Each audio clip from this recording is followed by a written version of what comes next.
We're in Ogden. It's a beautiful day, and we're heading to Sapori Bakery and Cafe. Sapori is owned by husband and wife team Ozora and Luca. They immigrated from Sicily, and they are offering Utah a true taste of Italian bakery. They've got sweets, they've got savory. We're about to go get our Italian on. Are you ready? Let's mask up. Hello! How are you, Luca? Hello. It has been a long journey from Salt Lake City, and we have been wanting to introduce the people of Utah to Sapori Bakery for some time, and here we are. Thank you very much for coming. We're so excited. My wife, she's waiting for us there at the table. Okay. We made a lot of stuff we would like you to try out. Please, let's go. Twist my arm. Let's do it. Lead the way. Luca, your beautiful wife, Ozora, you weren't kidding when you said you had some sweet treats at the table. Everything is 100% authentic. Okay. So whatever you see here, it's what you can find wherever you go in Italy, in a coffee shop, in a cafe, in a bistro. We got some tiramisu made with the Lavazza coffee. Yum. We have a fruit tart with fresh fruit. We make the shortbread. It's really good, battery, light. Yum. And the profiterole, even if it's a French dessert, it's kind of an Italian one now because, again, this is something really popular there in Italy if you go to a bakery. And in Europe, all of the countries there sort of take from each other what works and what doesn't work, and put your own flair on it or your own spin on it. Mixed traditions all together, and I love it. yeah. What is a profiterole? So profiterole, it's basically cream puffs filled with Bavarian cream. Oh, in this case, it's filled with whipping cream and topped with chocolate ganache. And then you have these beautiful, it looks like biscotti. This Right. one is a cassata, is the baked cassata. We used to make this one on Easter. Okay. Yeah, and it's shortbread, and inside there is a sweet ricotta cheese and chocolate chips. Oh. And this one is typical of my town, Palermo.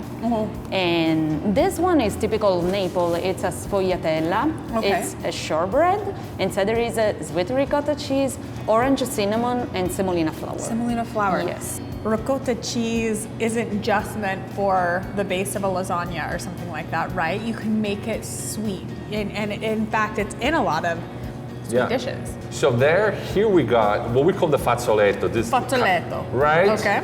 That will be translated like napkins, folded. It's Okay. basically like a pocket of puff pastry filled with our handmade Orange custard. Orange custard cream. And these are our biscotti, Love just it. made with almonds, and they're beautiful. This one is lemon mousse cake.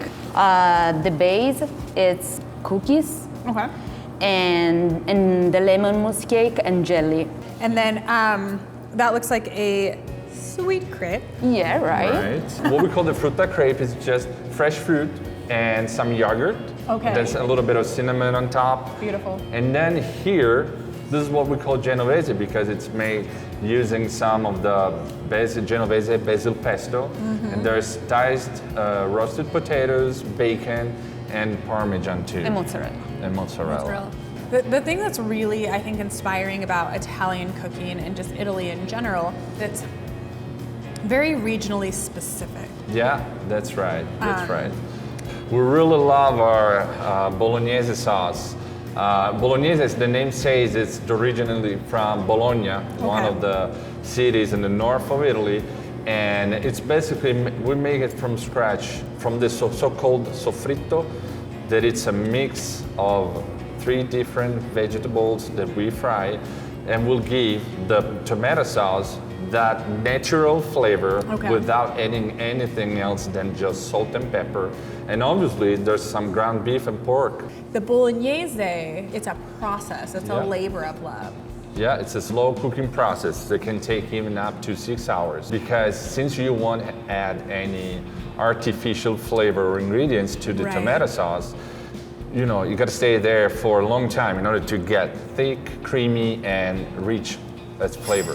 When you come in here, you learn kind of like what we're saying with European cuisine, similarities, but then you're able to really discern with your palate the distinction between a fazzoletti or an apple turnover. Yeah, because some of them, they may look even similar, but when you give it a try, then you will really understand the difference between them for sure. It's just such an amazing offering. Oh, thank you. Why Ogden?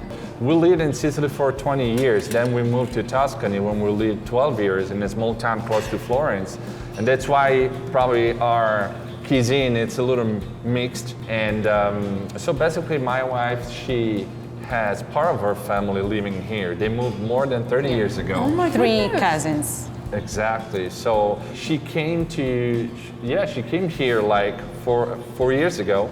And since we always had a dream like this, we want to have a place like this, honestly. And it's really hard there in Italy because of the politics, because of the financial situation. So all of her cousins started telling him like, why don't you try to open this Italian bakery here? There are so many Italian restaurants, but we don't know any Italian bakery. And so we started thinking about it, and here we are. And we are so grateful because who would have known that literally 1 year ago, Right. almost like to the day, our borders were shut down. Mm-hmm. You are literally bringing Italy to us. So I understand that you make Sapori, Yes. Right. which yeah. happens to be a personal favorite of mine, and that you might invite me back into the kitchen, or let's be real, I'll just invite myself. Oh, you're sure. Of course, we want to do that. Yeah, why let's go not? make some Sapori? Yeah, Yes. let's go. Oh my gosh, I'm so excited.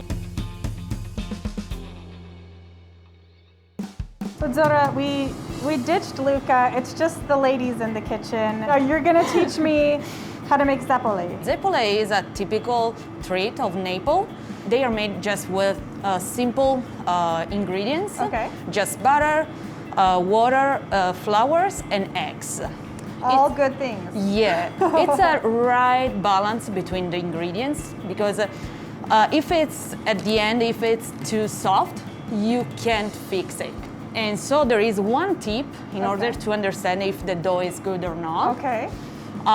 Bring the dough with the spatula Okay. and do this one. And if there is a triangle, it's okay. It's good. So this looks like it's hitting the money, yeah? Yeah.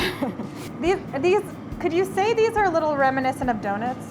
Oh no, it's completely different. Inside is empty Okay. because they rise up in the oven Okay. thanks to the eggs. Okay. And so it's crunchy The outside? outside, yeah, but empty inside. In fact, you have to fill in with something. Original one, the authentic one, is with custard Okay. inside, custard on top, and Okay. one cherry, and that's it. Oh my goodness. So this is almost like a pastry shell that we're creating. Kind of like a beignet, except for not Oh yeah, fried. it's the same dough. Yeah, same dough? Okay. Yeah, the zeppola you can bake or deep fry. Deep fried. That's so Yeah. cool. All right, so you're gonna put this into a piping bag, basically. Yes. Okay. And you can play with the filling. Yeah, and it's like you almost want, that nice neutral so that you can decide, like, maybe I'm gonna add a little, I mean, you could almost do like savory zeppole, or would that be like a sin? If you want, Like, you can do that Yeah. because it's a neutral. In Italy, we use also to do the beignet Yeah. with salsa tonata, that is a tuna sauce. Oh yeah, Yeah. that sounds It's amazing. like a tuna yeah. sauce. Yeah. Great. Oh, so And pretty. voila. I love it. Okay. Okay.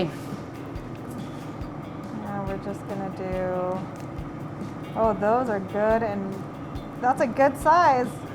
Yes. I love it. And different shape, it's the beignet. Okay. And different shape is the eclair. Oh, I It's love the it. same for 3 different treats. Oh my goodness. Do you want to try? I would love it to. So which one should I make? What this do you one? Yeah. Okay. Wow. It's perfect. Like that? Yes. Yay! Should I do one more? Sure. Okay. One profiterole, one beignet for the profiterole. Yeah, exactly. Something like that. And one eclair. Okay. And that's it. Boom! Zora, this has been such an educational, it's just so fun. You're such a delight. And you and your husband have created this oasis in Ogden where not only can you sample Italian fare, but you can really feel authentic, true Italian hospitality, which is heart and soul. And you're putting that into the flavor of Ogden. And we just appreciate what you add to our Taste Utah community. Thank you so much. I appreciate it.